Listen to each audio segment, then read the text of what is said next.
الله متعال در قرآن کریم میفرماید که و ما اصابکم من مصیبت فبما کسبت ایدیکم. مصیبت ها که یک مصیبت کلمه عام هست، شامل همه انواع سختی ها و مشکلات و بحران هایی که انسان در زندگی فردی و اجتماعی و خانوادگی خود با او مواجه میشه، یک مصیبت است.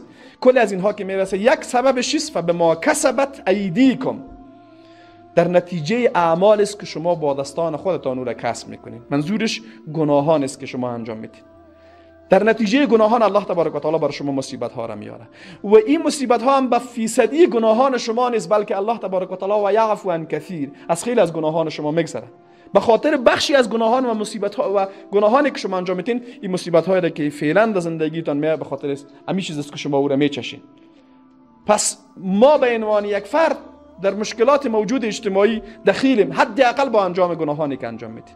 ولو گناه فردی بوده باشه، تأثیر معنوی بالای خانواده و اجتماع داره. یک نفر ممکن بگه که خب من شراب میخورم در داخل خانه خود هستم. خود خوردن شراب به عنوان یک گناه تأثیر بر علاوه از اینکه بالای او فرد داره، بالای خانواده‌اش هم داره و تأثیر افراد در خانواده بالای اجتماع هم میکنه، چون ما به عنوان یک بخشی از اجتماع هستیم. و الله تبارک و تعالی در قرآن کریم به این مسئله اشاره میکنه. در جای دیگه هم میفرماید ظهر الفساد فی البر والبحر، فساد در خشکی و در دریا آشکار شده. چرا؟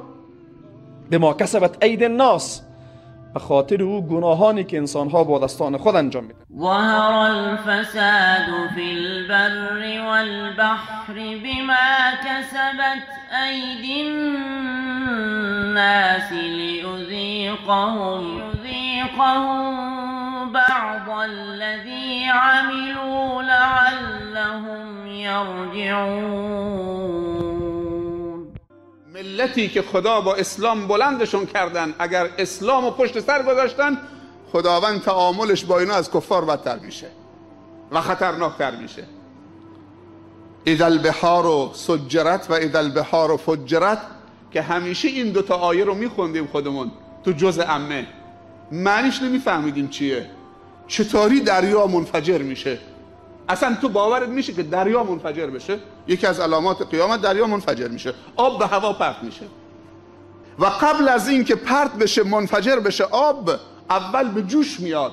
اذا البحار سجرت، اول این آب به جوش میاد، بعد پرت میشه تو هوا، منفجر میشه. سبحان الله. این دوتا حالت تو اندونزی، تو تسونامی به وجود آمد. اول یک زلزله در اعماق دریا، همون جزیره‌ای که میرفتن برای عیش و نوش و خوشگذرانی و شرابخوری و فحشا، زیر آب لرزون زمین رو شکفت، کوههای آتشفشان رو فعال کرد، سرازیر دریا کرد. بعد این دریا رو نزدیک 30 متر به هوا پرت کرد. بعد با سرعت 800 کیلو در ساعت به ساحل پرت کرد. خوب دقت بکنید چه شد؟ در یه چشم هم زدن. سرعت 800 کیلو دریای منفجر شده دنبال کرد همون انسانهایی که میرقصیدن، نیمه عریان بودن، از نعمتهای خدادی استفاده سوء استفاده کردن. چرا الله تبارک و تعالی کثرت فساد در خشکی و دریا را در نتیجه اعمال ما ذکر میکنه؟ لیذیقهم، به بخشی از گناهان ما را در دنیا برای ما بچشانه، لعلهم یرجعون، تا که شما پس دوباره باز بگردید. یعنی الله تبارک و تعالی خود این سختی هایی که ظاهرا ما در دنیا تحمل میکنیم، این در حقیقت نوع خیرخواهی است که الله تبارک و تعالی برای ما شما میکنه. خیرخواهی به چی؟ لعلهم یرجعون، تا که ما دوباره به طرف الله باز بگردیم. به همین خاطر هست که انسان هایی که از لحاظ معنوی مفاهیم و مشکلات زندگی خود را تحلیل میکنن، اونها در سختی ها هم برای خود خیر را میبینن.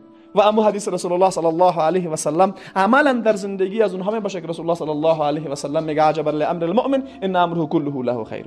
بنده مؤمن برش هر حالت خیر است. اگر برش مصیبت میرسه، همین مصیبت در مقابل همین مصیبت صبر میکنه و به دنبال پاداش معنوی خودش، این برش خیر است. و اگر برش نعمت میرسه، در مقابل این نعمت هم شکر میکشه و الله تبارک و تعالی این نعمت را هم برش به خیر مبدل میکنه. ولیس ذلک لاحد الا للمؤمن. چرا رسول الله صلی الله علیه و سلم این نکته میگه ولیس ذلک لاحد الا للمؤمن؟ چرا برای غیر مؤمنی حالت نیست؟ به خاطری که غیر مؤمن بر مبنای مفاهیم معنوی تحلیل نمیکنه. خیلی از مردم هست وقتی برشون یک مشکلات سختی ها میان کاملا از زندگی ناامید میشه و به اندازه مشکلات و سختی هایی که دارن ناامیدیشون به اندازه میبوده باشه گاهی وقتا دست به خودکشی هم میزنن.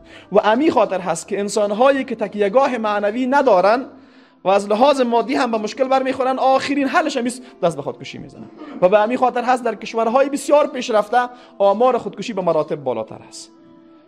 اگر فقر عامل خودکشی بوده باشه در کشورهای فقیر باید بیشتر بوده باشه. چرا در کشورهای ثروتمندتر هست؟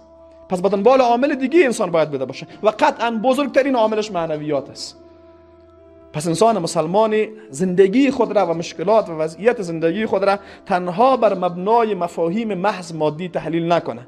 هر وقتی که براتون مصیبتی آمد در کنار از اینکه به اصطلاح اسباب مادیش ببینین یک بار که خود ببینین ما چی گناه را کردیم، ما مرتکب چی گناه شدیم که آلی مصیبت بر ما آمد.